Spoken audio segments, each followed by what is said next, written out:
Buenas noches a todos, bienvenidos a estos webinars de la Sociedad Venezolana de Otorrinolaringología. Hoy tenemos el privilegio de contar con un panel de expertos en un conversatorio, continuando con el tema de cáncer de laringe. La semana pasada revisamos algunos aspectos diagnósticos. Hoy vamos a enfocar aspectos relacionados con el tratamiento. Hoy tendremos la moderación del doctor Efren González, quien también es miembro de la Junta Directiva actual de la sociedad, y todo un panel de expertos que ya mencionaremos. Así que bienvenidos todos, adelante, Efren. Bueno, buenas noches, gracias Juan Carlos. Bueno, continuamos con nuestras actividades. Hoy le toca al Comité de Cabeza y Cuello, pero siguiendo en consonancia con lo que se habló la semana pasada, como dijo Juan, que hablamos de lesiones premalignas y tocamos un poquito ya el cáncer de laringe se tocó un poquito. Hoy para aprovechar el tiempo y aprovechar estos expertos que realmente tenemos, vamos a hacer algo súper dinámico buscando que todos aprendan. Presentamos a la doctora Yoseli Hurtado, cirujano general del Hospital Domingo Luciani, otorrinolaringólogo del Hospital Domingo Luciani. Hizo el curso con el doctor Mijares en el docente de la Trinidad de cabeza y cuello y se desempeña ahorita en el Luciani como adjunto, ¿no? Está haciendo una labor excelente. La doctora Sano, otorrinolaringólogo, así me pidió que dijera, amiga de la casa, expresidente de la Sociedad Venezolana de Otorrino. Por ella estoy hoy aquí moderando esto, ¿oyeron? El doctor Garriga, cirujano oncólogo, una persona a la que admiro muchísimo, un excelente profesional y un excelente ser humano. Siempre escucho sus conferencias y aprendo mucho. Es un honor tenerlo aquí, doctor, un amigo de nuestra sociedad. Y el doctor Muchas Juan gracias a Lorenzo ustedes. Emanueli, el maestro, así sencillo como me dijo y nos dijo que era amigo de la casa. Vamos a iniciar hablando de cáncer de laringe, sabiendo que es la segunda neoplasia más frecuente en cabeza y cuello, que representa el 25% de los tumores de vía aérea superior, que representa el 30-40% de los cánceres de cabeza y cuello, y quizás el dato que me pareció más interesante es el cáncer que más nosotros vamos a diagnosticar en nuestra especialidad. Como otorrinos es el que más vamos a diagnosticar. Así que es muy importante tener esto en cuenta. Obviamente se va a dividir según el sitio anatómico de la laringe que afecte y esto es muy importante por un tema de clínica, un tema de diagnóstico y un tema de manejo. Y eso lo vamos a ver más adelante. La afectación glótica es de un 65, un 70%, dependiendo de la bibliografía que, que, que le hayamos leído. Y la histología predominante va a ser el CA de células escamosos. Pero, aunque es la más dominante, no hay que olvidar algunos otros tipos de lesiones, como los sarcomas, las lesiones, las tumoraciones de glándulas salivales, los linfomas, los neuroendocrinos, que también se presentan y que pueden ser realmente un problema si no pensamos en ellos. Pero hoy nos vamos a enfocar básicamente en el CA de células escamosos, que es el más predominante. Hay dos aspectos que queremos traer y por los cuales nos parece que este webinar es muy importante. El primero, el pronóstico del cáncer de laringe depende enormemente del momento del diagnóstico. Cuando lo diagnostiquemos, entre más precoz, mejor pronóstico vamos a tener. Y esto es algo por lo que traímos este tema a colación. Su correcta estadificación es crucial para elegir el tratamiento más apropiado o la opción de tratamiento más apropiado. Esto es fundamental. Puede ser que tengamos colegas que no les guste el área de cabeza y cuello, pero podemos diagnosticar precozmente y también podemos referir al paciente estadificado correctamente. Yoseli, ¿qué nos puedes decir de la epidemiología? ¿Qué podemos hablar de la epidemiología del cáncer de laringe? Sí, bueno, buenas noches y gracias nuevamente a la Sociedad Venezolana de Otorrino por la invitación de poder participar en esta actividad. Cuando hablamos de la epidemiología del cáncer de laringe, Esta o la incidencia va a variar en los diferentes países y se va a ver reflejado por los estilos de vida o factores ambientales. Sin embargo, predomina en el sexo masculino a nivel mundial. La edad o el grupo etario donde es más frecuente esta patología es entre la quinta y séptima década de la vida. Y en nuestro país se ha reportado aproximadamente 700 casos de cáncer de laringe en un año. Vamos a pasar la otra. Aquí tenemos unas Según, estadísticas de Venezuela. sí, según el Observatorio Global del Cáncer, en Venezuela, el cáncer de laringe ocupa el puesto número 18, reportando 757 casos en un año. La mortalidad por el mismo reporta aproximadamente 463 casos en un año y la sobrevida o la prevalencia en 5 años de esta patología es de 2.035 casos en, en una población de 100.000 habitantes. Muchísimo, muy bien, qué buen dato. ¿Qué nos puedes decir con respecto a los factores de riesgo? En los factores de riesgo en cabeza y cuello, y sobre todo en el cáncer de laringe, el principal es el tabaquismo crónico. La Organización Mundial de la Salud determinó que un índice de paquetes año mayor a 10 es como el factor primordial para decir que este tabaquismo es un factor de riesgo. Otro factor es el alcoholismo. Incluso se ha descrito que guarda relación sobre todo con tumores supraglóticos por el contacto directo de la sustancia con esta estructura. El virus del papiloma humano, aunque hay muchos serotipos, se ha descrito que el serotipo 16 y 33 se ha determinado en las células tumorales o está presente en las células tumorales en un 40%. El sexo masculino, la edad mayor a 65 años, sobre todo es porque los hombres suelen tener un índice con ser más fumadores y consumo de alcohol mayor que la mujer. Antecedentes familiares, también la radioterapia previa, sobre todo en la aparición de carcinomas o sarcomas radioinducidos, la enfermedad de reflujo gastroesofágico o el reflujo faringolaringio, porque el contacto de las sustancias gástricas o la pepsina en las estructuras puede promover a la aparición de aquellas lesiones preinvasoras. Y también se ha descrito la exposición laboral a químicos como el asbesto, que es uno de los factores principales para desarrollar el cáncer laríngeo. Entonces, tabáquico y, y alcoholismo, y sobre todo cuando los dos están Los dos están, relacionados, es sí, lo más importante, ¿no? Eso es importante tenerlo para el momento del diagnóstico. Un paciente que tiene más riesgo que otro. correcto. Perfecto. De la anatomía de la laringe, oye, me es interesante aquí repasar un poquito el tema de las regiones y subsitios, ¿no? Entonces, no sé si nos puedes hablar un poquito de esto. Sí, bueno, recordemos que la laringe es un órgano impar que se encuentra en la vaina visceral, en la región anterior y medial del cuello, por debajo del hueso hioide, por encima de la tráquea y delante de la faringe. Y tiene unas divisiones que son las regiones. La supraglotis va desde la punta de la epiglotis hasta el borde inferior de las bandas ventriculares. Los subsitios que corresponden a la supraglotis, el epiglotis, los repliegues aritenoepiglóticos, los aritenoides, bandas ventriculares. La glotis incluye los 2/3 inferiores del ventrículo hasta 1 centímetro por debajo de las cuerdas vocales, siendo los subsitios las cuerdas vocales y la comisura anterior. Y la subglotis va desde 1 centímetro por debajo de las cuerdas vocales hasta el borde inferior del cartílago cricoides.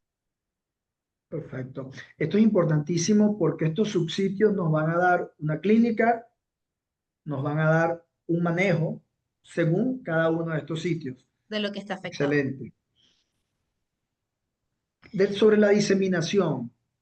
Sí, el cáncer de laringe va a tener una diseminación local, va a tener una diseminación regional, que es a los ganglios linfáticos del cuello, y no podemos olvidar que el primer sitio de metástasis o diseminación a distancia es el pulmón. Perfecto. Aquí la primera pregunta a los dos maestros que tenemos, doctor Emanueli o doctor Garriga, doctor Asano también, obviamente, ¿han tenido metástasis en un sitio distinto al pulmón? ¿Han visto algún paciente con metástasis a hígado, a hueso en su práctica? Pregunto yo por el tiempo que tienen.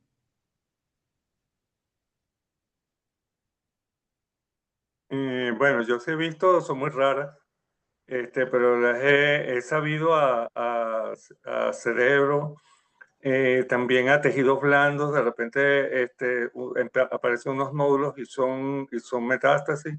A huesos también hemos visto, pero son sumamente raras y generalmente precede una enfermedad regional. Es raro una enfermedad a distancia sin haber tenido enfermedad regional. Y lo otro es el grado de diferenciación del tumor. Generalmente son tumores muy agresivos, o sea, muy indiferenciados o pobremente diferenciados, los que dan metástasis temprana, por decirlo de alguna manera. Perfecto. Muchísimas gracias, Eh, doctor. yo he Dígame, visto doctor cerebro Emanueli.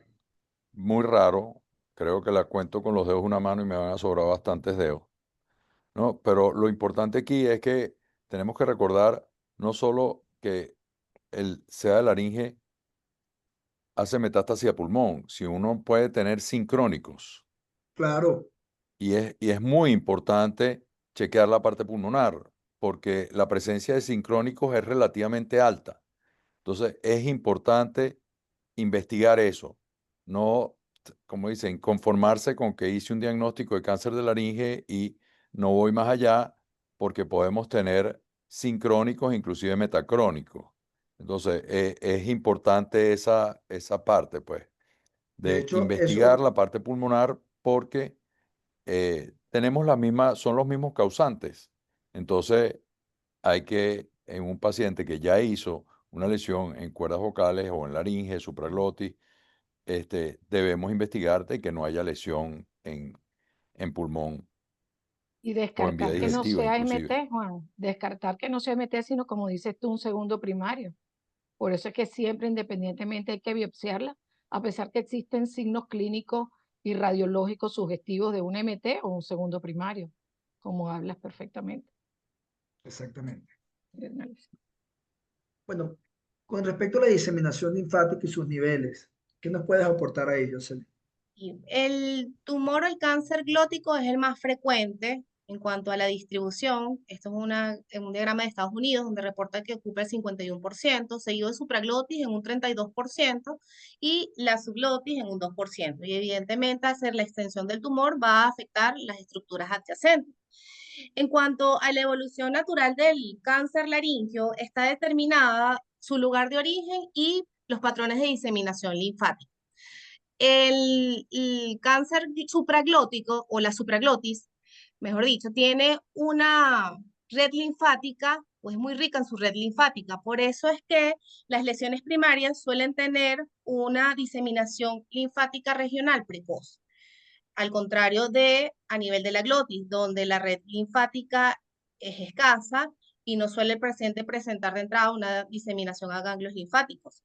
Y la subglotis es mayor que la glotis, pero menor que la supraglotis, donde el paciente puede tener una diseminación linfática a los ganglios pretraquiales y posteriormente a los ganglios cervicales profundos. Pero en línea general, la diseminación linfática de la laringe va a estar dado a los niveles 2, 3 y 4 del cuello.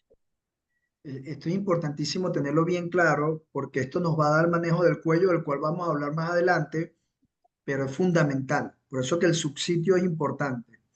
Efraín, si me permites añadir algo, Seguro, aparte doctor. de la irrigación linfática, es importante mencionar que el área que cuenta con mayor protección es la glotis, porque la glotis tiene el cono elástico, que el cono elástico es una barrera bien importante para evitar la diseminación del cáncer. En cambio, en la supraglotis tenemos nada más la membrana cuadrangular, que la membrana cuadrangular es demasiado laxa y es muy fácil que la lesión Se infiltre extienda. profundamente y obviamente haga diseminación linfática. Lo mismo que en la subglotis, porque en la subglotis básicamente está terminando el cono elástico. Entonces, yo creo que esos son factores importantes que tenemos que tener en cuenta para entender la diseminación del cáncer a nivel de las subregiones de la laringe. Gracias, maestro. Aquí sí quiero que hagamos el mayor hincapié porque el objetivo de este seminario es diagnóstico, diagnóstico, que no se nos escape este paciente o tratar de diagnosticarlo lo más precoz posible. Esa es una de nuestras labores principales. ¿Qué nos puede decir sobre la anamnesis y el examen físico? ¿Qué signos, qué síntomas vemos acá? Sí, bueno, hay que hacer una anamnesis exhaustiva y el examen físico debe ser detallado. Y hay como síntomas cardinales de cada región. En supraglotis, generalmente el paciente va a acudir por presentar una masa palpable en el cuello, asociado o no a disfagia. Puede tener otros síntomas como talia referida o dinofagia persistente, e incluso la disfonía puede estar presente, pero cuando el tumor ya es más voluminoso. En la glotis, el síntoma cardinal es la disfonía, e incluso más de 3 semanas debemos sospechar o tenerlo en cuenta de que puede haber o estar pasando a nivel glótico. Y en la subglotis se presenta con disnea. Puede también presentar o no enopatías cervicales palpables. Yo no sé, los maestros acá presentes, pero yo una otalgia que yo no consiga la causa en el oído, yo la busco con mucha malicia, porque la otalgia referida uno la consigue mucho asociado a este tipo de lesiones. Entonces Primero busco amígdala y después orofaringe, laringe. Primero exact- amígdala y después laringe. exactamente, busco orofaringe y luego voy a Rinofaringe. laringe, ¿no? Fíjate, quería Perfecto. comentarte algo aquí en relación a lo que es el examen físico y detallado en esta parte de semiología y que tú nombraste inicialmente, donde dijiste que el estadiaje es muy importante. ¿Por qué? Porque en este equipo multidisciplinario que tienes aquí, la idea es lograr ese equilibrio entre la función de la laringe y lo que es la seguridad oncológica. Y en el examen físico detallado, nosotros debemos evaluar cómo está funcionando, si hay microaspiraciones o no, si es una laringe que va a ser funcionante post tratamiento, porque todos esos detalles nos van a decidir o nos van a guiar cuál es la conducta terapéutica e individualizada de cada paciente. Entonces, en el examen físico no es solamente el hallazgo anatómico, sino cómo está funcionando en sus tres cosas principales, que es la deglución, la fonación y, por Ya, supuesto, de protección de la vía respiratoria. protección. Ujú. Excelente, doctora, gracias. Perfecto, Jocelyn. ¿Qué nos puedes aportar sobre cuál es el gol estándar de esto? Sí, bueno, el estudio ideal es la nasofirolaringoscopia o la telelaringoscopia y destacar justamente lo que mencionó la doctora Sano hace unos segundos, o sea, al hacer la evaluación física con los estudios endoscópicos determinar esos parámetros, ver cómo está la función a nivel laringea, pero es el estudio estándar. Perfecto. Doctor Emanuel y doctora Sano, como otorrinos, Jocelyn, telelaringoscopio, nasofilolaringoscopia, las dos o lo que el paciente tolere mejor. ¿Qué les gusta a ustedes? Bueno, Con los nuevos, perdón, cuando, con los nuevos equipos que tienes de la cámara o chip en la punta, una de las desventajas que había hace unos 10 años era que el tele te daba una mejor imagen, una imagen Sí, ampliada. Con los nuevos nasos que existen con el chip en la punta, obtienes unas imágenes fantásticas con la fantástico. nasofibrolaringoscopia. Ahí la diferencia básicamente no es tanto que tolere el paciente, uno busca la estrategia. Evidentemente el tele, depende del paciente, hay gente que es muy sensible por la nariz y dice quiero telelaringoscopia, pero Ok, es que no lo estás viendo la laringe en su condición fisiológica. Si tú tienes una lesión exactamente. muy grande, un estadio avanzado 3 y 4, con mucho compromiso T, no necesitas quizás ver tanto cómo está la función fisiológica porque es un paciente que quizás tiene una laringe que está fija, que tiene compromiso y con una buena telelaringoscopia puedes observar las estructuras. Sin embargo, la movilidad en su condición fisiológica natural, una nasofibrolaringoscopia sigue siendo la primera elección, desde mi punto de Perfecto. vista. Bueno, todos de acuerdo. Bueno, Maestro, a mí que no me pregunten, porque yo creo que ya mis telelaringoscopios tienen telaraña. Yo creo que la nasofibrolaringoscopia con el chip en la punta es el gol estándar. Primero, porque es un instrumento de diagnóstico mucho más versátil. Puedes evaluar voz y puedes evaluar deglución. Con el tele no evalúas deglución, nada más evalúas voz. Entonces, obviamente ya tiene una limitante. ¿Cuál es la segunda limitante? Que con el nasofibrolaringoscopio hay pruebas que uno en los casos tempranos debería ser prácticamente de rutina en estos pacientes. Y esa prueba para mí, que es importante, es la videoestroboscopia. ¿Por qué razón? Porque la videoestroboscopia nos puede definir si una lesión no es nada infiltrante, es microinfiltrante o es infiltrante. Y ya nosotros vamos con una mentalidad diferente a la resección de esa lesión. No solo a la resección, a la biopsia que nos va a dar el resultado histopatológico para el tratamiento definitivo. Entonces, definitivamente yo creo que el nasofibrolaringoscopio nos ofrece muchas más bondades que el tele, pero hay personas que todavía les gusta el tele y bueno, es respetable, pues. Tiene una Yo imagen tengo muy, una muy pregunta bonita para el y doctor, amplia. Efraín. Yo tengo una pregunta para Juan. Juan, y entre la videoestroboscopia y la endoscopia de banda estrecha o la unión de las dos, por supuesto, estamos hablando de lesiones precoces de cobertura de cuerda vocal, que es para lo único que realmente es de utilidad en esas lesiones precoces. ¿Qué opinas? ¿Cuál te da más ventaja? Yo definitivamente uso estroboscopia. O sea, básicamente es lo que he utilizado y lo que uno ve, lo que uno básicamente quiere ver es si hay presencia o no de onda mucosa. Si uno tiene una Exacto. lesión y hay presencia de onda mucosa, definitivamente esa es una lesión que uno puede ir a una biopsia con Que está una la lámina cordectomía propia. tipo 1 Exacto. y ya es terapéutica. Entonces, Sí. es una información importante que te está dando el estudio. Por eso, básicamente es lo que uso. Perfecto. Doctor Garriga, cuando hablamos de diagnóstico por imagen, ¿qué estudio le parece a usted más apropiado? Bueno, en general, a nosotros generalmente pedimos tomografía. Yo le veo una ventaja a la tomografía, que es que evalúas bien el cartílago, que es básicamente una de las cosas que uno quiere evaluar bien. Y en general permite también evaluar la presencia de enopatías o no. De todas maneras, la resonancia es un estudio, desde mi punto de vista, casi equivalente. Y bueno, siempre tiene la ventaja de evaluar bien los tejidos blandos. A veces puedes evaluar mejor quizás adenopatías, etcétera, un poco mejor que la tomografía. La tomografía siempre se debe hacer con contraste. La tomografía sin contraste no es útil, básicamente. Y bueno, básicamente eso. Perfecto. Doctor Emanueli, ¿cuándo pide la resonancia también? ¿O pide de entrada resonancia? A mí me gusta mucho resonancia. Yo tengo A mí me, en- a mí me encanta la decirles que a resonancia. mí la resonancia es quizás uno de los estudios que para esto me gusta bastante. Creo que nos da una información extraordinaria. Lo que pasa es que a nivel de interpretación es más fácil interpretar una tomografía que una resonancia. Claro. La resonancia es a veces más compleja de interpretar, pero la información que nos da con respecto a infiltración local, a diferentes áreas de infiltración a nivel de la laringe, de la endolaringe, o sea, espacio paraglótico, es muy versátil. Entonces, a mí me encanta la resonancia.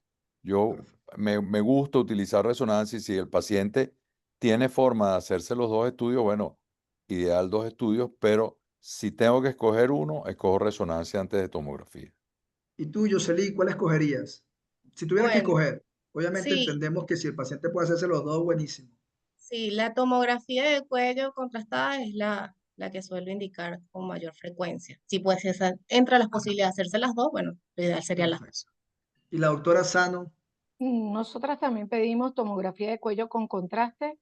Cuando hay compromiso de comisura anterior, que tengo dudas que pueda ser un T1, T2 y pasar a un T3, que esté comprometido el pericondrio interno, oye, sí, la resonancia creo que nos puede aumentar la sensibilidad.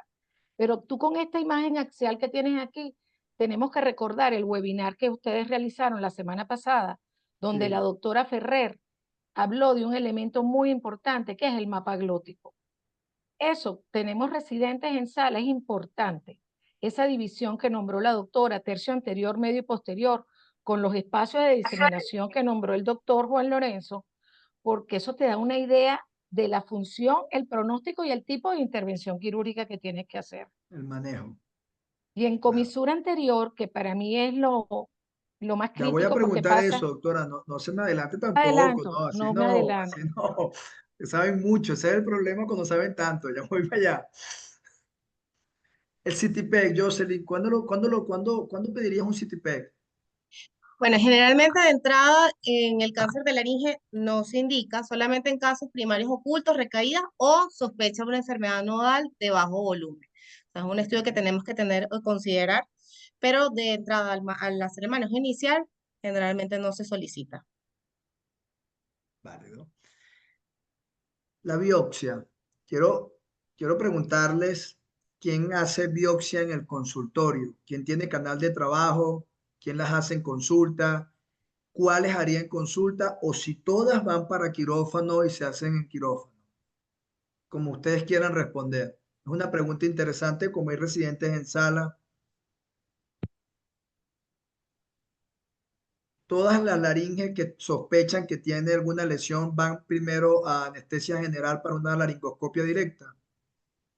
O alguna vez toman alguna en el consultorio, dicen, no voy a tomar una biopsia aquí en el consultorio con canal de trabajo. Les Mire, yo pregunto, tomo no sé. biopsia en el consultorio siempre y cuando yo pueda controlar la complicación que se pueda Claro. surgir, sea para mí en caso de laringe, hemorragia o un espasmo laríngeo en un paciente que tenga problemas. Por eso los consultorios deben estar en sitios o centros que tengan todas las condiciones adecuadas. Si tú tienes una lesión supraglótica, ponte tú en epiglotis, cara laringea, y la puedes lograr ver. Yo tengo naso con canal de trabajo, pero a veces hasta con el naso y con una pinza curva de biopsia puedes tomarlo para que tengas una muestra representativa. En cuerdas vocales no he tomado en consultorio porque de verdad no he tenido o sea, los he podido colocar en quirófano, los he podido realizar, perdón, el procedimiento en quirófano. Y puedo así palpar la cuerda, palpar las estructuras, la palpación de las estructuras es fundamental. Ahí tienes una lesión que puede ser un carcinoma o una leucoplasia muy grande, cualquiera de las dos. Y en ese momento tú poder decidir inclusive tomar la biopsia y hacer la conducta terapéutica en un solo momento. Pero si Y está eso lo vamos descrito a, y hay muchas personas que hacen los procedimientos con canal de trabajo, corres el riesgo que la muestra pueda ser insuficiente porque recuérdate que estamos hablando de una pinza de 1.8 milímetros más o menos que pasa por el canal de 2. exactamente. Doctor Emanueli, Yo no hago biopsias en consultorio. Si es una lesión de laringe, de glotis, definitivamente siempre las llevo a quirófano y trato de ver si en ese momento puedo hacer algo más curativo. Me y explico. ahí viene la pregunta Yo, entonces que tengo que yo hacerle. trato de Disculpa, hacerle a los pacientes que tienen alta sospecha una cordectomía tipo 1. Y ahí yo veo lleva si corte existe congelado para infiltración, ese procedimiento, maestro. perdón, Lleva corte congelado para ese procedimiento. Hay no pasión llevo que corte congelado para ese procedimiento. no lo lleva. Busco tejido sano y lo que me interesa saber es si el tumor es despegable del cono elástico. Si el tumor es despegable del cono elástico, ya yo sé que ese tumor no tiene infiltración y yo puedo resecar toda la mucosa de la cuerda vocal y la calidad de voz que le va a quedar el paciente va a ser una calidad de voz perfecta, extraordinaria. Entonces, si cuando uno está haciendo la disección encuentra que hay infiltración del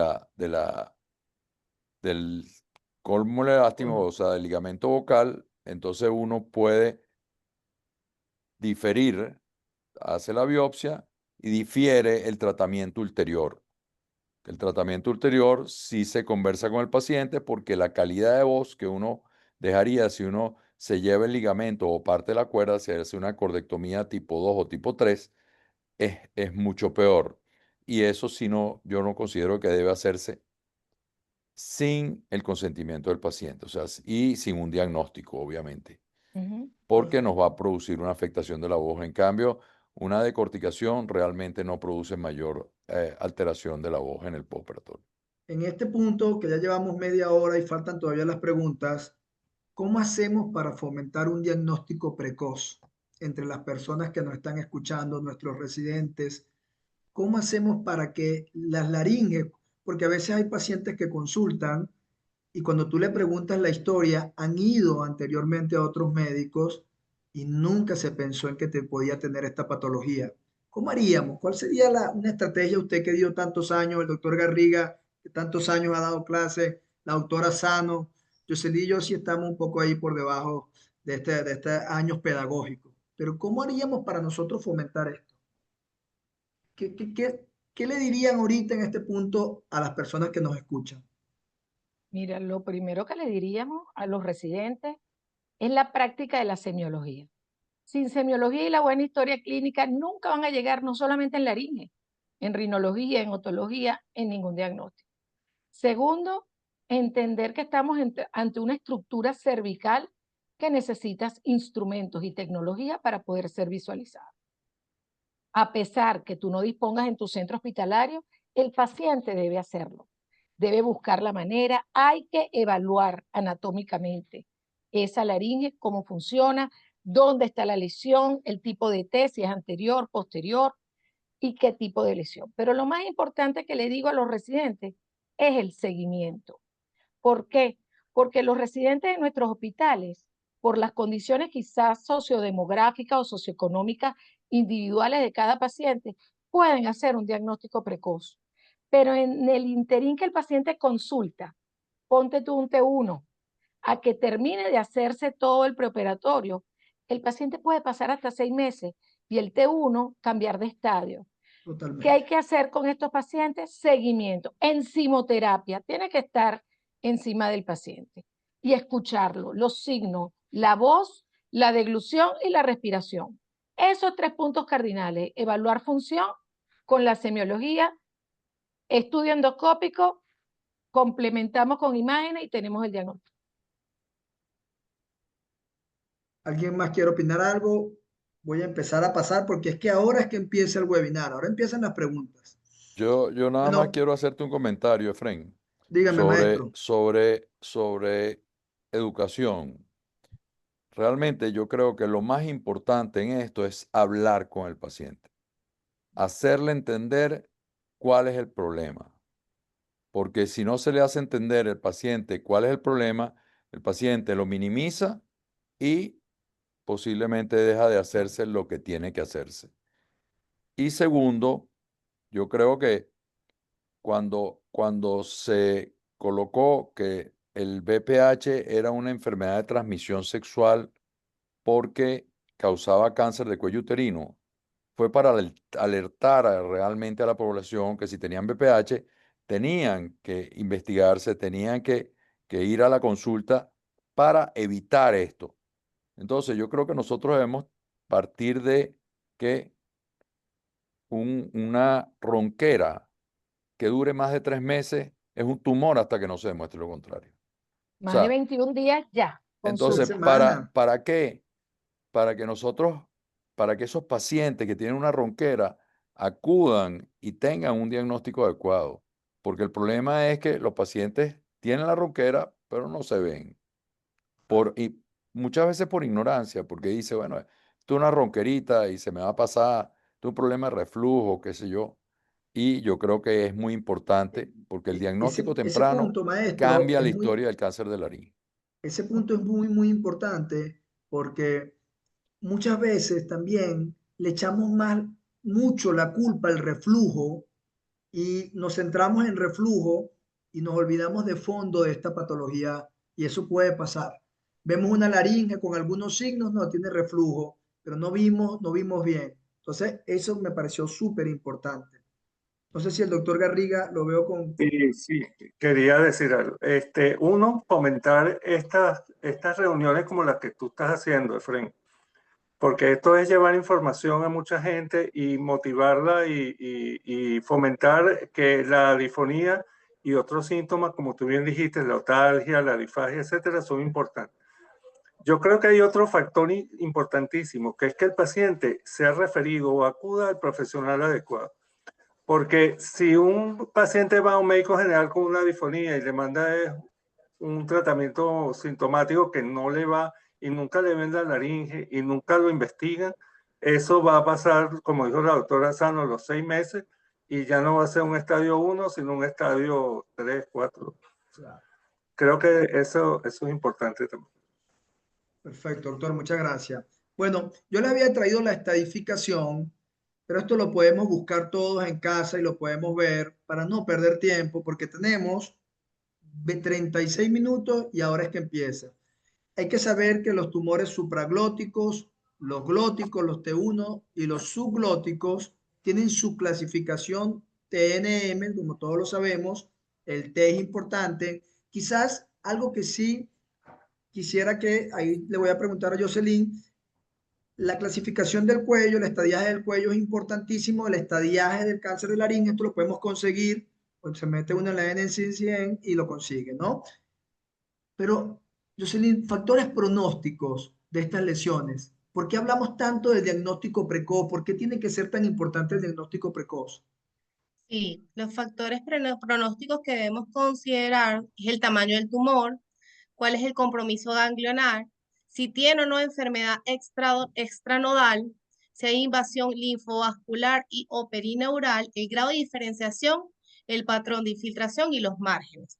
Sobre todo la enfermedad Perfecto. extranodal y los márgenes ya nos va a cambiar de que es algo precoz a algo avanzado. Cuando buscamos bibliografía sobre esto, habla mucho de lesiones de laringe, cáncer de laringe precoz y cáncer de laringe avanzado. ¿A qué se refieren con esto? O sea, ¿cuándo decimos que es precoz? ¿Cuándo decimos que es avanzado? Es considerado precoz aquellos tumores T1 o T2, N0, M0, es decir, estadios 1 y 2, donde las tasas de control local es de un 90 a 95% para aquellos T1 glóticos y de 80 a 90% para T1 y T2 supraglóticos. Y aquí Mientras, vemos los avanzados, que sí, obviamente de 3 y T4, y vemos que ya la tasa de control baja drásticamente. Y quizás ese es el hincapié que nos dicen los maestros de por qué es tan importante el diagnóstico precoz y manejo adecuado.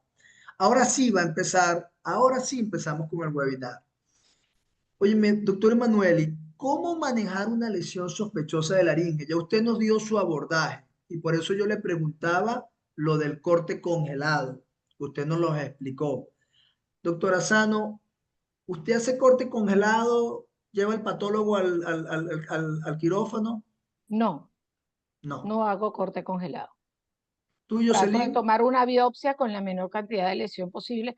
Algo que te faltó en el factor pronóstico creo que es lo que el aspecto funcional y no solamente el tipo de T, sino dónde está ubicado el T.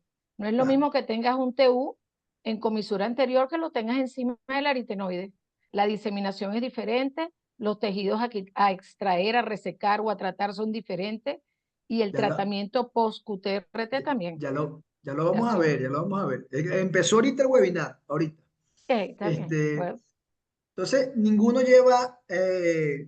ninguno tiene biopsia intraoperatoria para tomar decisión intraoperatoria. Hacen su biopsia, no es endoscópica ni en las resecciones transorales. En las laringectomías parciales, horizontales, supraglóticas, supracricoideas o frontolaterales es mandatorio que tú lo hagas, pero no para una toma de biopsia. perfecto. Doctora Sano, aprovechando que tenía la palabra, ¿cómo enfoca el manejo del cáncer de laringe? ¿Cómo lo enfoca desde el principio? Fíjate, yo lo enfoco con este tipo de reuniones como lo tienes tú, con el equipo multidisciplinario. Una vez hecho el diagnóstico, ubicado el tumor, el tipo de T, el tipo de N, porque ya cuando tienen una MT a distancia el manejo es totalmente distinto. ¿Cómo está clínicamente la función? Nos sentamos y nos reunimos. Ok, vamos a diagnosticar, tomamos la biopsia, si es una lesión precoz o tardía, depende. Ahí le iba recuérdame preguntarle al maestro, ¿tú te acuerdas cuando nos mandaba a tomar biopsia de todos lados? Todo, Comisura todo, anterior, todo. posterior, banda, Juan Lorenzo, ¿te acuerdas de la revista? Ok, ahorita le Claro. preguntamos eso. 16 potecitos. 16, los 16 potecitos, si no los tenía, estaba suspendido de quirófano. Ah, por favor. Y los factores anatómicos, clínicos y las condiciones sociales nos van a decidir la conducta. Hubo una Perfecto. tendencia de decidir, sobre todo en estadios precoces, y ahí el doctor Garriga quizás nos puede ayudar, todos los pacientes iban para radio y los otorrinos por un buen tiempo dejaron de operar esos pacientes. Todo paciente tomaban biopsia pequeña, radioterapia, radioterapia, radioterapia.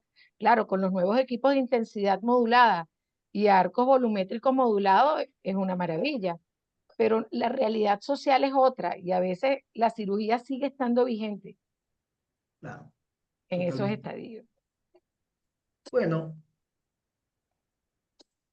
¿cuál es el tratamiento apropiado para el cáncer glótico en etapas tempranas?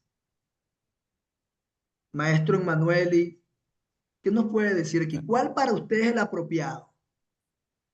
Mira, ahí obviamente cada quien jala para su lado, ¿no? Entonces, en el cáncer glótico temprano se pelean entre si le hacemos cirugía o le damos radioterapia.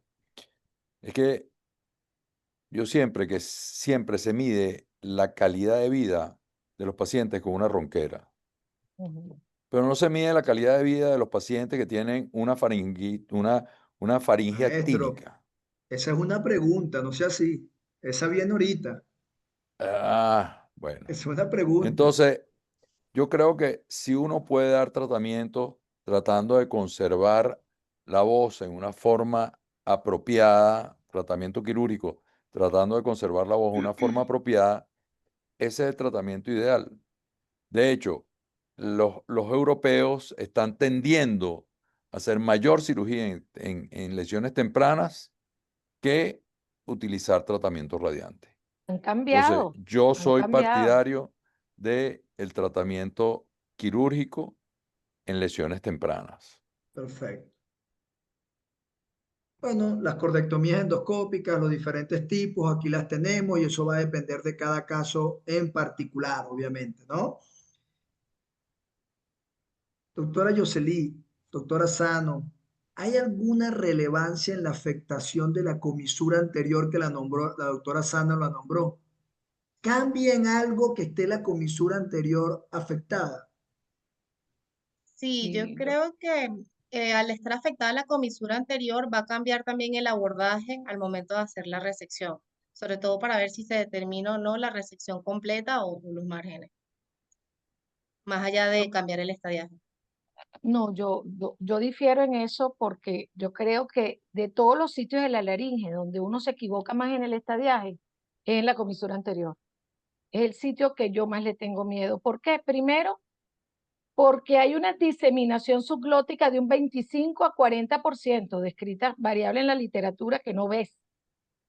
Y eso te cambia el estadio o te limita la resección. Entonces hacemos un infraestadiaje. Y segundo, ST1, que tú ves que esa cuerda se mueve perfecta, ves una pequeña lesión en esa mácula flava anterior, pero está invadiendo pericondrio con unas cuerdas que se mueven, pero es un T3, porque hay una invasión del pericondrio interno. Y si lo atraviesa completo, pasas 2 milímetros, transformas una laringe que se mueve en un T4, solo por el compromiso de la comisura anterior. Creo que es un punto clave, a pesar de la barrera del cono elástico, sigue siendo tema de controversia su tratamiento, porque la resección quirúrgica no es fácil, endoscópica, y entender que la comisura anterior anatómicamente no es ese punto de unión, sino va desde arriba abajo como una especie de elipse o de 8, que involucra parte del pie del epiglote y parte de la parte inferior. Creo que la evaluación endoscópica de la comisura, con endoscopio de 0, 30 y 70 grados intraoperatorio, es fundamental para un buen diagnóstico. Hay que hacer los 3 endoscopios para evaluar la comisura anterior. ¿Alguien? Sabía que esta pregunta iba a traer discrepancia porque la comisura anterior para mí se las trae en esto y es uno de los sitios donde más nos podemos caer. Aquí está la pregunta del doctor Emanueli, ¿no? Que se me adelantaba. ¿Qué disminuye más la calidad de vida en estos pacientes? ¿La disfonía o los cambios actínicos? ¿No? Es algo que hay que sentarse a discutir con el paciente y muchas veces la toma de decisión es consensuada con el, o sea, debe compartirse con el paciente complicaciones, secuelas, tasas de sobrevida y todo esto. En unos artículos que leí que me pareció súper interesante, que hablan de la calidad de voz, el tiempo expiratorio de fonación máximo es el único que cambia entre cirugía y radioterapia, que siempre se habla de eso, de calidad de voz. Y lo otro bien interesante, que esos pacientes que fueron a radioterapia también tuvieron, cuando tuvieron recaída, fueron pacientes con mayor totalización al final, ¿no? Entonces, eso hay que tenerlo en cuenta. Este sí es para el doctor Garriga. ¿Cuándo consideraría, doctor, realizar una técnica de laringectomía parcial abierta para un estadio precoz? Para un estadio precoz, ¿cuándo consideraría hacer una técnica de laringectomía parcial abierta? De las múltiples que hay. Claro, uno es qué diagnóstico histopatológico tiene, porque no es lo mismo que sea un carcinoma de células escamosas, que sea Un un sarcoma. carcinoma de glándula salival menor, un sarcoma, etcétera, ¿no? Si es un carcinoma de células escamosas, en general, con las nuevas técnicas endoscópicas, una lesión T1 no se justifica hacer una laringectomía parcial de este tipo. Ahí se justifica más una cirugía endoscópica. En una recaída quizás sí hay que considerar una recaída que se mantenga dentro de los límites de la laringectomía parcial que se va a hacer. Pero como tratamiento primario a una lesión T1 que sea un carcinoma de células escamosas, creo que vale más la pena una cirugía endoscópica. E inclusive, si la cirugía endoscópica puede eliminar adecuadamente un tumor de glándula salival o algo, yo pienso que se puede considerar, sobre todo si es glótico, por su diseminación, etc. Y que se pueda lograr un margen adecuado. Yo, por ejemplo, en los tumores que llegan a la convención anterior, creo que lo difícil es el margen. O sea, el que va a hacer el tratamiento, la resección endoscópica, tiene que tener claro si él va a lograr un margen, porque si no, ese paciente va después de la resección endoscópica a radioterapia, casi seguro. Exacto. Entonces hay que tener esa buena evaluación, como dijo la doctora Sano, el doctor Emanuel y la doctora Jocelyn, de en un momento dado evaluar bien al paciente y ver que esa cirugía que se le está proponiendo al paciente va a ser efectiva. La laringectomía glótica que está presente ahorita es de otra época. Era la época en que no había cirugía láser, endoscopia y nada de eso. Entonces esto fue una buena experiencia y además muy bien evaluada como sale en esa lámina. Perfecto. Y Y hay otros efectiva. tipos de laringectomías parciales que se utilizan más que todo para recaídas, ¿no? Cuando hay una recaída, se pueden plantear. Claro. Por ejemplo, las parciales verticales que tú pusiste o estás poniendo ahorita son muy buenas para cubrir el sitio del tumor, pero tienen la dificultad. Primero, se hacen muy poco. Sí, yo creo que si alguien ha visto alguna, se acuerda porque es una, dos o tres que se han visto. Pero lo otro es que requiere una reconstrucción. Hay otros tipos que son más bien como no sé si vas a caer en esa, supracricoidea o la misma glótica o la supraglótica, que sí tienen una manera de reconstruirse mucho más fácil. Mucho más sencilla. Sí, Perfecto. Pero hay porque que es unir considerarlas y tenerlas bajo el arsenal claro, para casos muy específicos. para casos muy específicos. La selección del paciente es fundamental allí. Recuérdate que sin función pulmonar, esas No parciales sirve. no sirven. Entonces, Correcto. individualizar cada paciente. Doctora Y Sano, otra cosa es, aprovechando una... Ajá, dígame, doctor.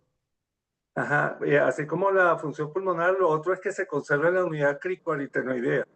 Si Una la unidad. cirugía parcial si no conserva al menos un aritenoide, la parte posterior del cricoide y su inervación y musculatura, eso está condenado a la broncoaspiración segura. Exactamente.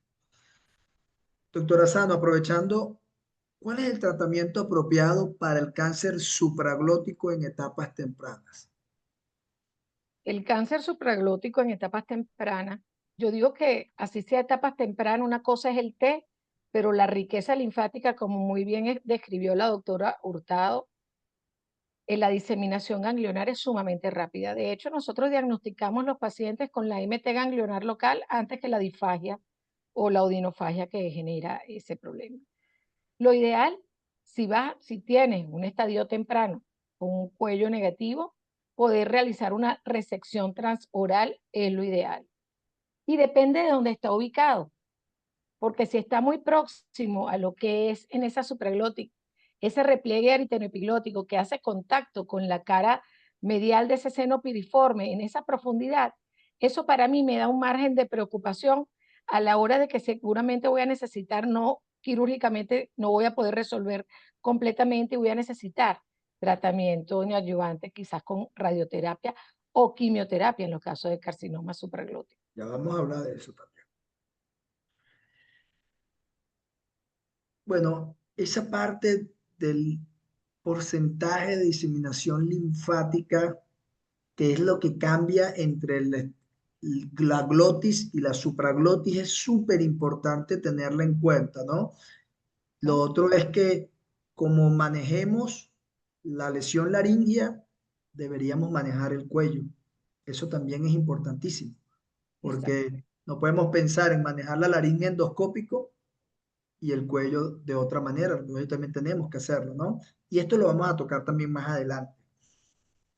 Las laringectomías supraglóticas, los 7 tipos que hay. No sé, el doctor Emanueli, que yo sé que utiliza desde hace muchísimos años láser y hace cirugía laringe desde hace muchos años. ¿Qué opinión tiene sobre la supraglotis en estadios tempranos? Yo la verdad es que te digo, no tengo básicamente casi nada de experiencia. Hice algunas hace muchos años, pero básicamente no tengo mucha experiencia o por decir nada de experiencia en esto, porque realmente operé muy pocos casos, pero actualmente se, la cirugía endoscópica o transoral de la supraglotis está ganando terreno cada vez más y cada vez más Increíblemente. publican sobre resecciones parciales, inclusive casi totales, Sí, totales, exactamente. endoscópicas, pues transorales a nivel supraglótico. Pero yo básicamente no te puedo decir que tengo experiencia en eso porque no es algo que estoy manejando actualmente. Pero yo Jocelyn, creo no sé si que tienes algo que aportar. es interesante conocerlo y es algo que se está haciendo mucho en muchos sitios del mundo. Perfecto. Jocelyn, Bueno, de cirugía endoscópica supraglótica, realmente yo no manejo eso porque los pacientes que nosotros evaluamos siempre están en estadios avanzados. Entonces ya no, son de atrás, claro. Sí, ese es un tema que a nosotros nos llega muchísimo paciente en estadio avanzado. Esa es la verdad en nuestros hospitales. Bueno, el tratamiento del carcinoma laringio avanzado, vamos a aquí ¿cuál piensan que es la terapia conservadora más apropiada para este tipo de pacientes? ¿No? Y esto viene a raíz de los estudios de los veteranos y varios estudios que demostraron que había la misma tasa con terapia conservadora o con laringectomía total. Tienen un paciente que prefieran utilizar quimio y radioterapia o solo radioterapia o que prefieran operar. ¿Qué piensan ustedes de esto? Los T3, por lo menos los T3. ¿Qué piensan de los T3, Jocelyn? bueno, ya como estamos hablando en casos de cáncer laringio avanzado, para poder ofrecerle el tratamiento al paciente, a pesar de que es una opción multimodal, yo creo que podemos enfocar también en 3 factores. Uno, factor tumor, dependiendo de las características histológicas, porque hay pacientes que no le podemos ofrecer solamente o varias opciones, sino una sola nada más. Por ejemplo, cirugía y no se le puede dar quimio y radio concurrente. Factores del paciente, si el paciente tiene enfermedades de base, cómo está el funcionalismo renal. Ya en ese caso no le podemos ofrecer, por ejemplo, quimioterapia, solamente una opción terapéutica. Y también el factor interdisciplinario, por todas las opciones que podemos ofrecer, o más allá, algo transdisciplinario. Entonces, para saber cuál es teniendo todos esos parámetros, podemos considerar el tratamiento oportuno. Ya en cáncer avanzado, un T3, bueno, está la opción, o le damos la cirugía, le ofrecemos la cirugía, la laringectomía total, o el quimio radio concurrente, o incluso la quimioterapia de inducción.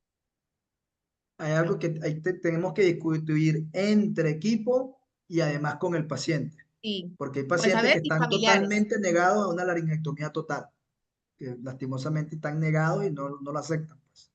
Por eso es que el doctor Garriga dijo y el doctor Juan Lorenzo que hay que hablar con el paciente.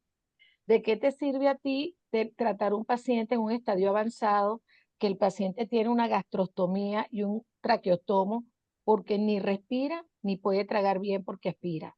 Entonces allí tú tienes que explicarle al paciente que quizás la opción quirúrgica, la laringectomía total, es una laringe que no está haciendo sus funciones y siendo un procedimiento radical, sigue vigente en la actualidad. Y esa es la siguiente pregunta, ¿no? ¿Cuál es el rol de la laringectomía total en el tratamiento para el carcinoma laringio avanzado? ¿Qué nos puede decir Yoseli? Después le preguntamos al doctor Garriga. Bueno, el rol como tal, considero que es controlar la enfermedad de la laringectomía total. ¿Y en qué caso lo utilizaría, doctor Garriga? Bueno, en general, ¿no? Los estadios avanzados, en general, yo viví en el hospital, yo llegué al hospital en el año 93 y uno hacía la laringectomía todas las semanas en el hospital, incluso a pacientes jóvenes. Y a partir del trabajo de veteranos, eso fue cambiando, no fue de una sola vez, fue una cosa paulatina. Y después vino el trabajo de el RTGO 9111, que es de la doctora Forastier, donde ellos se dieron cuenta que la concurrente era más efectiva que el esquema de veteranos, que era quimioterapia previa, inducción y después radioterapia. Entonces, eso fue cambiando todo. Y uno lo ve. Uno va en el hospital ahora, una laringectomía es una cosa eventual y generalmente para el rescate. Sin embargo, y esa es una realidad universal. Sin embargo, el trabajo de veteranos puso en el tapete algo importante, que era que los T4 no respondían igual que los T3. Y que los T4, el 56% iba para las laringectomías totales, después perdían el órgano, no lo conservaban, y en cambio los T3, el 26% solo lo perdía. 29, perdón. Entonces, esto es importante. Entonces, se ha recomendado, y no siempre se cumple, que los T4A, o sea, los resecables, los T4 resecables, deberían ir a la laringectomía porque tienen un mejor resultado, pues, un mejor pronóstico. Y los T4B siguen yendo a quimioradio porque son irresecables. Pero ese es más o menos el estatus real. El estatus real, casi siempre un paciente con un T3 en lo que sea, no importa porque ya es avanzado, van a quimioradio como tratamiento. Y se trata de que sea concurrente. Perfecto. Sin embargo, un paciente que no acepte quimioterapia recibe radioterapia. Doctor Garriga, ¿es necesaria la disección del cuello profiláctica para pacientes clínicamente con cuello negativo con cáncer de laringe supraglótico? Vamos a ponerle nombre y apellido, supraglótico. Sí, bueno, y ahí es donde la cirugía en estadios iniciales, o sea, un T1, un T2, uno se lo tiene que pensar para hacer una cirugía inicial como endoscópica o algo, porque tiene que en el paquete meter el cuello. Y generalmente bilateral. Las lesiones supraglóticas tienen la tendencia a diseminarse a cualquiera de los dos lados. Entonces, si uno va a hacer una recesión endoscópica, tiene que meter en el paquete una disección bilateral. De ahí entonces que casi seguro, casi todos recurrimos a la radioterapia en los pacientes y es enfermedad subclínica. No hay manera de diagnosticarla a menos que uno le haga una disección de cuello. Entonces, por eso es que casi siempre esos pacientes van a radioterapia y eventualmente, si es un estado temprano, bueno, recibirán radioterapia y muy pocos quimioterapia, pero en general el tratamiento de radioterapia en los estados tempranos. En los T4A, por ejemplo, supraglótico, es casi mandatorio hacer una disección electiva si no tiene ganglios y terapéutica si tiene. Generalmente bilateral, o casi siempre bilateral. Y después reciben el manejo del radioterapia. cuello. Ah, disculpe, le escucho. No, y después generalmente esos pacientes, la mayoría de las veces reciben radioterapia postoperatoria, que es básicamente el esquema de veteranos eran dos brazos, neoadyuvancia y ¿cómo se llama? Y radioterapia o laringectomía y radioterapia postoperatoria. Bueno, llevamos una hora, creo que nos faltan unos 5 minutos más. Esto del cuello negativo es importantísimo porque no lo puedes diagnosticar, pero sabes que en supraglotis la posibilidad de metástasis ocultas es elevada cuando lo comparas con la glotis. Por eso que en la glotis ni te lo piensas, ¿no? Pero en supraglotis sí es interesante. El manejo del cuello, esta es una lámina que usted me prestó, maestro, aquí la tengo.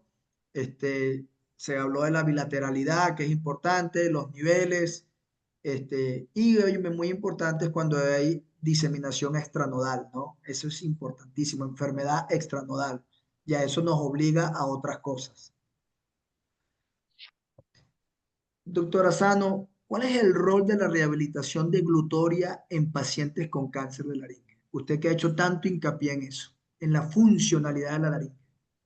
Fíjate, la deglución es indispensable. Paciente que no come, paciente, así como niño que no llora, niño que no progresa.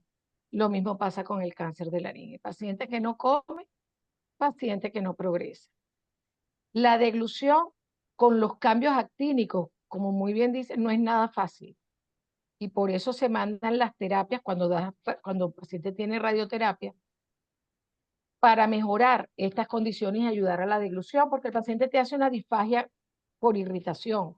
Pero cuando tú haces un procedimiento quirúrgico, vamos a hablar de una laringectomía parcial, que es la que más te lo cambia, tú cambias la anatomía, quitas estructuras anatómicas, una supraglótica, una supracricoidea. Entonces ese paciente tienes que enseñarlo nuevamente cómo mejorar esa deglución, cómo descender el bolo alimenticio, no solamente con consistencia, sino con terapias de posicionamiento cefálico y cervical que ayuden al paciente a poder deglutir.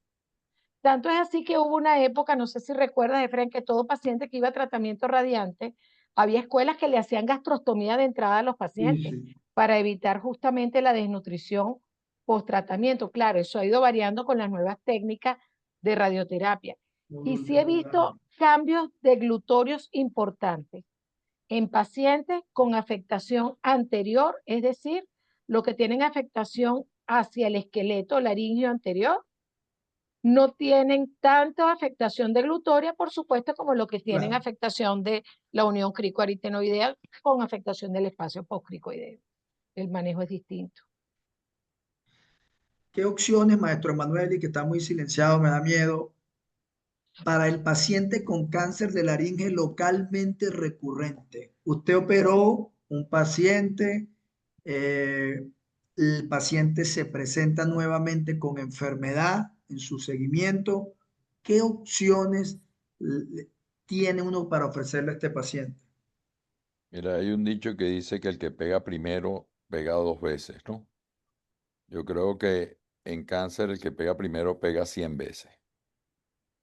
O sea, si uno hace el manejo adecuado y el paciente es respondedor, eso es maravilloso. Cuando los pacientes tienen recurrencia local, ya las cosas se ponen, digamos, un poco más apretadas. ¿Por qué razón? Porque generalmente hoy en día, ¿qué pacientes vemos que tienen recurrencia de cáncer de la niñez?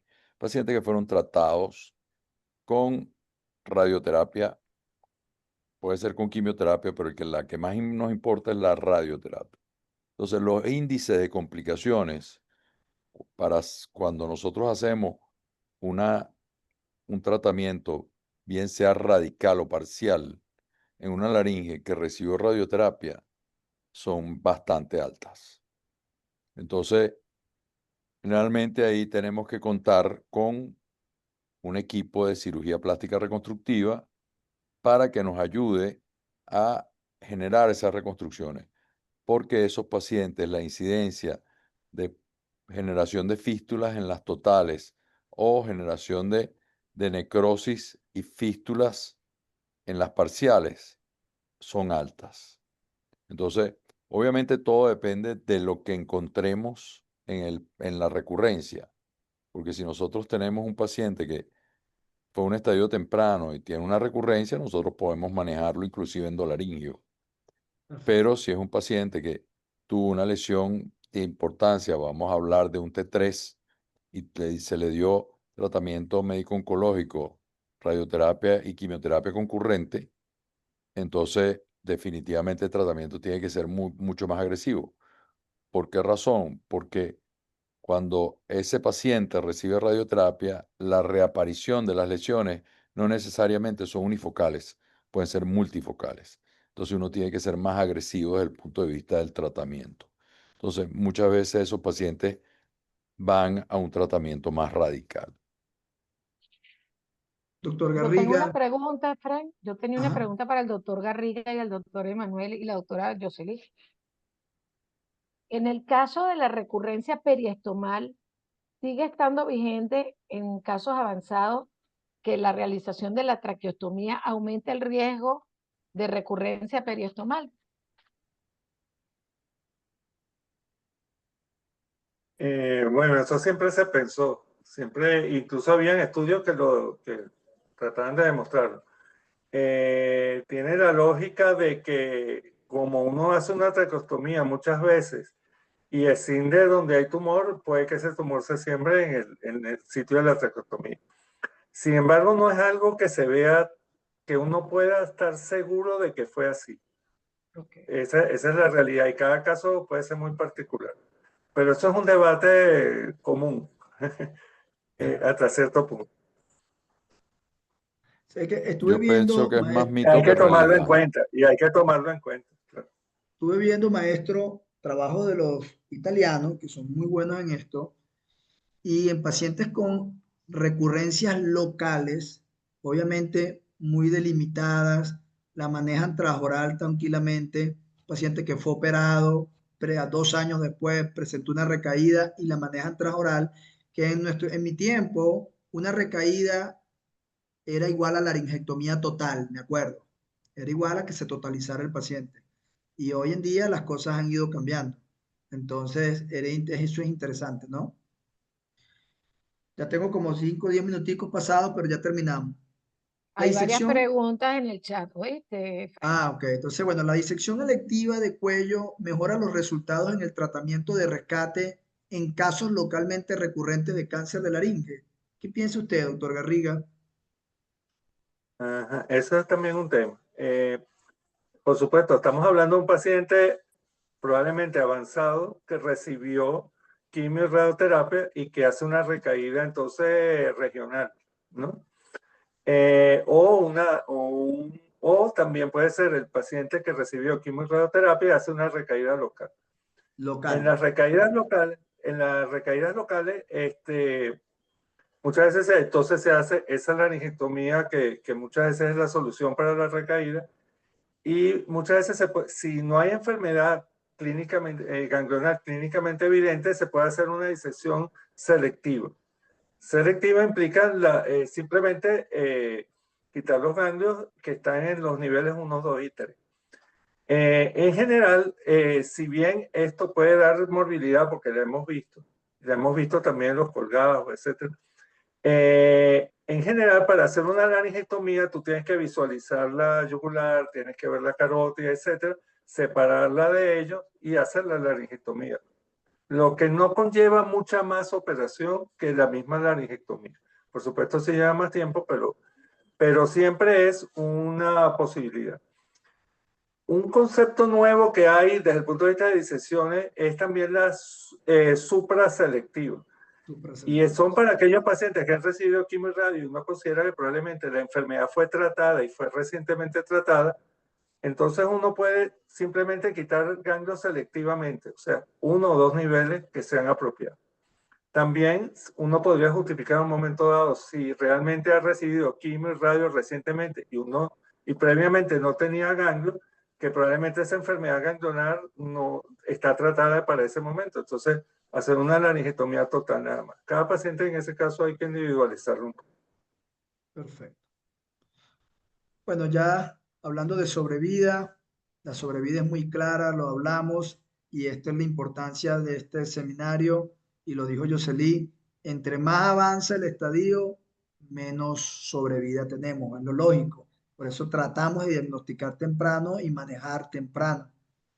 Jocelyn tiene este trabajo del Domingo Luciani, ¿no, Jocelyn?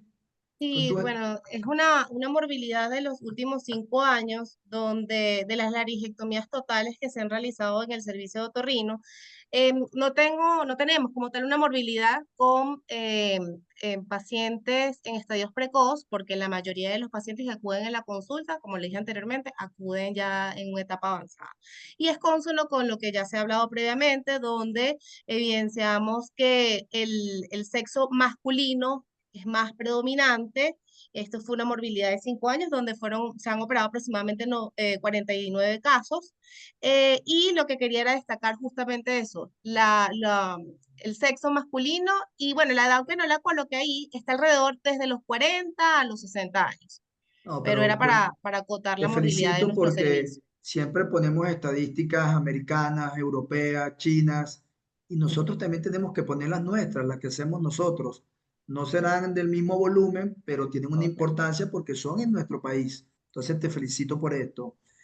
Ya para terminar y concluyendo, la sospecha diagnóstica es fundamental. Si lo sospechamos, hay que tratar de proceder rápido a diagnosticar a este paciente. El diagnóstico temprano y estadificación precisa ayuda muchísimo a la sobrevida, el pronóstico. Discutir con el paciente sus opciones de tratamiento, complicaciones, secuelas y tasas de éxito. El paciente tiene que estar enterado de lo que puede ocurrir con la opción de tratamiento. Las guías de tratamiento son pautas que son muy valiosas, pero nosotros tenemos que ajustarnos a nuestra realidad. Quizás las pocas parciales, como dijo el doctor Esteban, que yo he tenido en mi vida, las tuve cuando no tenía radioterapia aquí en San Cristóbal. Hice algunas parciales porque el paciente no tenía otra manera de manejarse.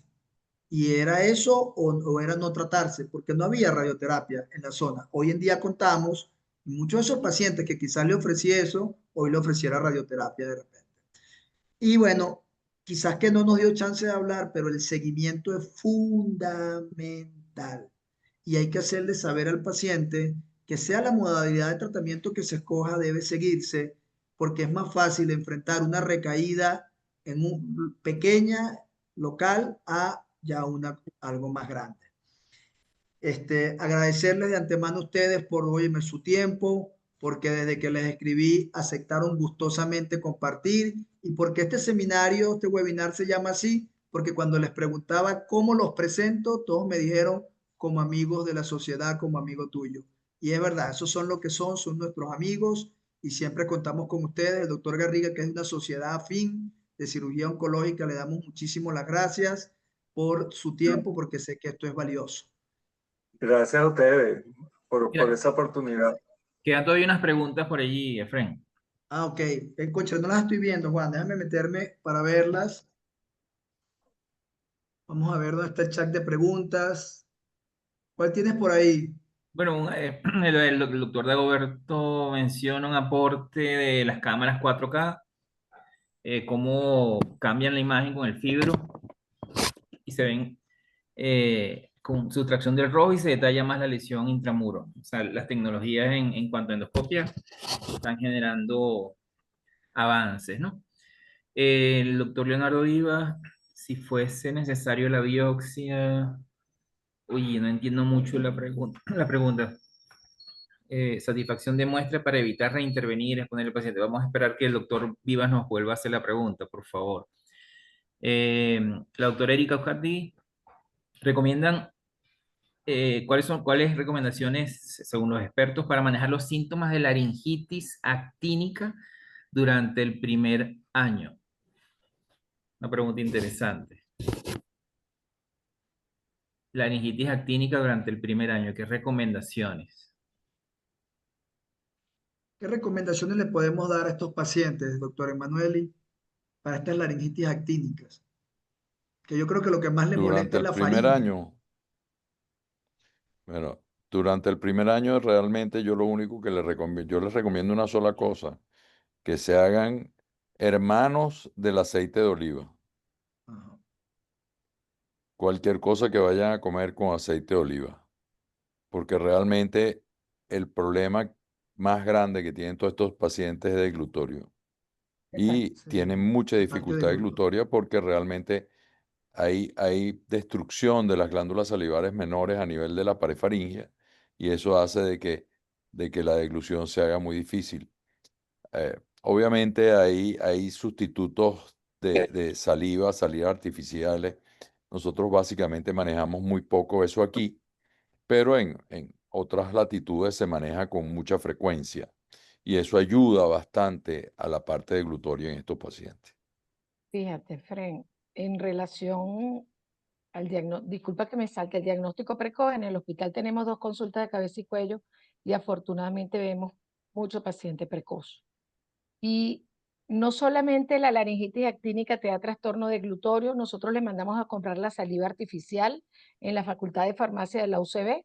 La Facultad de Farmacia de la UCB les da la saliva artificial a los pacientes, sino que estos pacientes hacen irritabilidad laringea, hacen mucho síndrome de laringe irritable y tos seca persistente.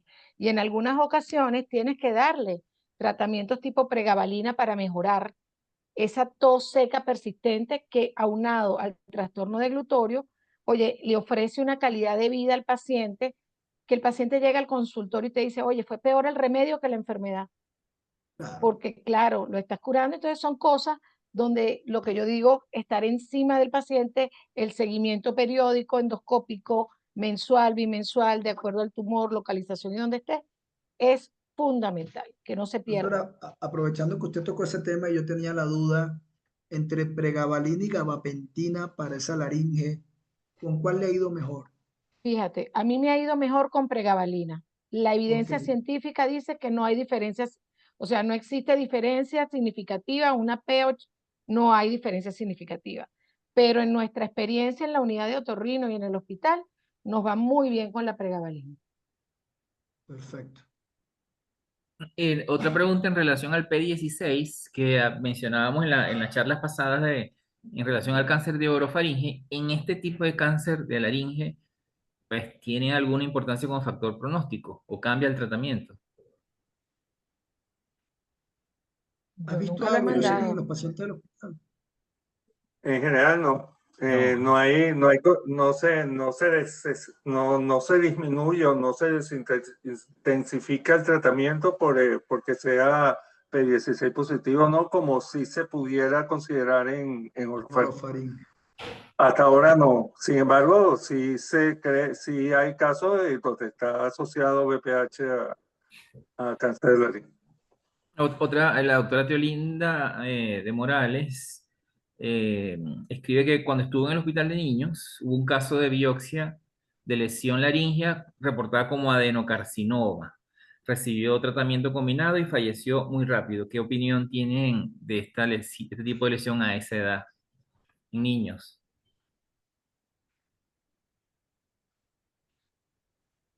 Bueno, Bueno, no sé no si es la yo, edad de presentación, es correcto, muy raro. sí, correcto. Yo Puede recuerdo que pensar en Soraya me sarcoma. dijo una vez que en el llanito, yo no me acuerdo, pero creo que un muchacho de 17 o 18 años.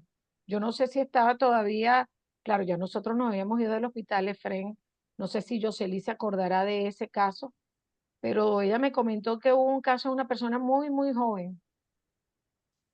Bueno, si puedo hacer algún comentario, en general los tumores de glándulas salivales, los sarcomas, etcétera, se consideran más para cirugía que para tratamiento radiante. Se ve que este fue un caso especial donde un tratamiento quirúrgico era muy difícil en ese niño, entonces, bueno, Claro. pero en general se tratan con cirugía. Vamos a darle la palabra al doctor Gerardo Salas, expresidente de la sociedad, quien quiere hacer un aporte. Adelante, Gerardo. Buenas noches, muy bueno el webinar, gracias a los invitados. Sí, yo quería hacer comentario como para reforzar tópicos que han dicho. Por lo menos quiero traer, porque siempre hay que hacer un poquito de historia. Quiero decir que donde vengo yo formado, que es el Hospital Domingo Luciani, donde Sarina fue mi R3, el doctor Emanuel fue mi profesor y maestro. Nosotros tuvimos la fortuna de que habían cirujanos donde estaba incluido él, el doctor Carlos Hernández, el doctor Altimari, se hacía mucha cirugía parcial. De hecho, tenemos una casuística donde se llegó al Congreso Oncológico del 2002, no me acuerdo qué número fue. Llevamos nuestras primeras estadísticas de la laringectomía supracricoidea que se hicieron en Venezuela, se reportaron, fue a través de ese servicio. Bueno, y muchos que tuvimos la dicha de estar en esa época de oro, hemos sido promotores y defensores de la laringectomía parcial en nuestro centro donde estamos actualmente. Lo digo por Efren, lo digo por la escuela donde yo estoy ahorita. Y yo creo que la laringectomía parcial, sea abierta o endoscópica, sigue siendo, eh, eh, hay que tenerlo como un recurso porque en no todos los lugares hay equipo de radioterapia y si funciona, funciona medio, está saturado el sector público. Con respecto, yo hace un comentario con respecto a la laringectomía supraglótica, desde la era de la robótica, no digamos el gol estándar, los grandes centros que cuentan con esta cirugía tratan de resolver la cirugía del tumor supraglótico a través de supraglóticas transorales ampliadas, como dijo el doctor Garriga, siempre acompañado de los vaciamientos, porque esta cirugía, estos tumores supraglóticos se manejan estos números que van del 10 al 20%, donde los tumores supraglóticos en un 30-40% hay metástasis oculta. Ese era el comentario que quería comentarle. Y quería hacerle una pregunta al panel, al doctor Emanuel, al doctor Garriga, más que todo, el rescate de pacientes que, me explico, un paciente que se le haya hecho una supraglótica, le hayan hecho un cáncer de supraglótica, un T2, que se le haya dado radio, si el paciente, ustedes son de la escuela de rescatar con una laringectomía parcial abierta o endoscópica o son de la escuela de hacer una laringectomía total. Bueno, no sé si es a mí. Bueno, Sí, lo que no. pasa es que siempre la evaluación del paciente es importantísima, porque el tipo de lesión, el tamaño, etcétera, es el que te dice un poco cuál es el tipo de tratamiento que puedes hacer. Para pensar en una parcial hay que pensar en varias cosas, como dijo, por ejemplo, la doctora Sano, el estatus pulmonar de ese paciente, que su función pulmonar esté bien, que se respete la unidad cricoaritenoidea, lo ideal es que sea en los dos lados, pero por lo menos en uno, y que la cirugía que se vaya a diseñar o se vaya a implementar cubra con margen esa lesión. Lo usual es que los pacientes que recaen y ya tienen una cirugía previa, la mayoría van para laringectomías totales si es que cabe la laringectomía total. Porque no sé si un tumor supraglótico ya y la recaída es hacia la orofaringe, es diferente. Habría que ver si se puede. Pero cada caso hay que individualizarlo, estudiarlo y ver la posibilidad quirúrgica de ese paciente. Ok, muchas gracias. No, pues gracias. Bueno, gracias. Gracias a todos. Terminamos. El doctor Pedro Parra. A ver, Pedro, escribiste aquí un discurso, déjame ver, resumirlo. Excelente discusión sobre la patología que nos abordan los expertos. Para los residentes y especialistas, insistir en diagnóstico precoces con disfonías, lesiones. Bueno, muy bien, excelente disertación. Digamos, Pedro hizo como un resumen de los tópicos de lo que hemos conversado, una patología frecuente en nuestra práctica. Bueno, muchas gracias entonces a todos por acompañarnos, gracias a los maestros, a nuestro panel de expertos, por estar a tratar este tema tan importante que nos une a todos, tanto cirujanos, oncólogos, otorrinos y bueno, el equipo multidisciplinario. Los invitamos a seguir acompañándolos los lunes a las 7:30. Y bueno, les recuerdo que este sábado tenemos un taller hands-on, en la mañana teoría, en la tarde práctica, y además va a haber en otro lugar, tenemos, pues concurrentemente tenemos un taller de ORL para no otorrinos, o sea, este fin de semana estamos bastante activos. Y el próximo lunes tendremos, por el Comité de Rinología, hablaremos sobre rinosinusitis crónica. Así que gracias a todos. Bueno, nos seguimos viendo. Muchas gracias, doctor feliz Garriga, muchas noche. gracias, Muchas doctora Sano. gracias, Feliz Efren, y a Gracias, todos. noche. Efren, gracias, Muchas gracias, Esteban. maestro. No, gracias. Gracias, Un Juan. placer. Gracias, Gracias, Jocelyn, Jocelyn. doctora Sandra. Jocelyn, gracias Que por un tu placer. participación. Jocelyn, gracias, Gracias.